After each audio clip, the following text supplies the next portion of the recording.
എന്നാൽ ഇത് വിദേശാശയമല്ല,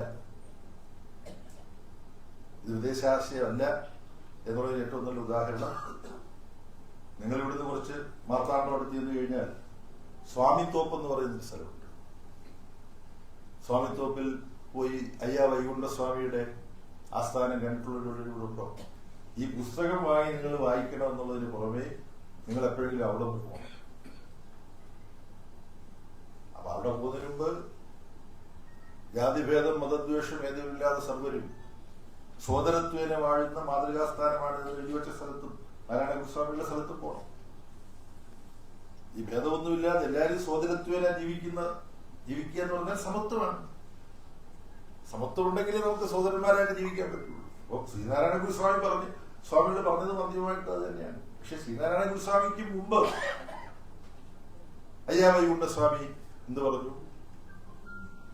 മാർക്സ് എംഗൽസും യൂറോപ്പിൽ ലീഗ് ഓഫ് ദ ജസ്റ്റും കമ്മ്യൂണിസ്റ്റ് ലീഗും ഒക്കെ കൂടെ ചേർന്ന് സമത്വത്തിലും നീതിയിലും അധിഷ്ഠിതമായ ഒരു സമൂഹത്തിന്റെ നിർമ്മിതിക്ക് വേണ്ടി ഒരു സംഘടന ഉണ്ടാക്കാൻ മാർക്സ് എംഗൽസും ശ്രമിക്കുന്നതിന് മുമ്പ് അയ്യാ വൈകുണ്ഠസ്വാമി എന്ത് ചെയ്തു? എന്താ സ്ഥാപിച്ചത്?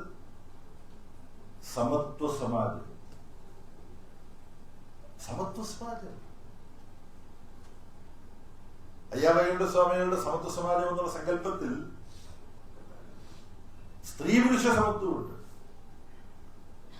അവിടെ ഒരു കിണറുണ്ട്, അതിന്റെ പേര് സമത്വ കിണർ എന്നാണ്. പ്രാർത്ഥനയൊക്കെ ഉണ്ട്. അതുകൊണ്ട് അയ്യാ വൈകുണ്ഠസ്വാമിയെ നമുക്ക് സാങ്കല്പിക സോഷ്യലിസ്റ്റ് എന്നേ നിർവചിക്കാൻ പറ്റുള്ളൂ. സാങ്കല്പിക സോഷ്യലിസ്റ്റ് ആയിരുന്നു അദ്ദേഹം. പക്ഷെ തുല്യത വേണമെന്ന് അദ്ദേഹം പറഞ്ഞു. സ്ത്രീകളും പുരുഷന്മാരും ഈ കുളത്തിന്റെ അവിടെ വന്ന് ഒരുമിച്ച് നിന്ന് കുളിച്ച് വൃത്തിയായി പോവും. സഹോദരൻ അയ്യപ്പനാണ് പദ്യഭോജനം നടത്തിയതായി നമ്മൾ ചരിത്രത്തിൽ പറയുന്നത്. പക്ഷെ അയ്യാ വൈകുണ്ഠസ്വാമിയാണ് ആദ്യം നടത്തിയത്. കണ്ണാടി പ്രതിഷ്ഠിച്ചത് ശ്രീനാരായണ ഗുരുസ്വാമിയാണെന്ന് നമ്മൾ പറയും, ഇങ്ങനെ പറയാം. പക്ഷെ കണ്ണാടി പ്രതിഷ്ഠയും നാരായണ ഗുരുസ്വാമിക്ക് മുമ്പ് അയ്യാ വൈകുണ്ഠസ്വാമിയാണ് നടത്തിയത്. സമത്വ സമാജം അയ്യാ വൈകുണ്ഠസ്വാമി ഉണ്ടാക്കിയത് മാർക്സും എംഗൽസും ലീഗ് ഓഫ് ദ ജസ്റ്റും കമ്മ്യൂണിസ്റ്റ് ലീഗും ഒക്കെ ഉണ്ടാക്കുന്നതിന് മുമ്പാണ്. അത് ശരിയപ്പോൾ നമ്മുടെ കാരണവർ മാർക്സിനെയും പുള്ളി തോപ്പിച്ചു. നിങ്ങൾ ചിന്തിക്കും, അതിനകത്ത് അങ്ങനെ നമുക്ക് വിഷമം തോന്നേണ്ട യാതൊരു കാര്യമില്ല. എന്തുകൊണ്ട് മാർക്സിനേക്കാളും 9 വയസ്സ് മൂത്ത ആളാണ് ഈ അയ്യാ വൈകുണ്ഠസ്വാമി. മാർക്സ് 1818 ജനിച്ചത്.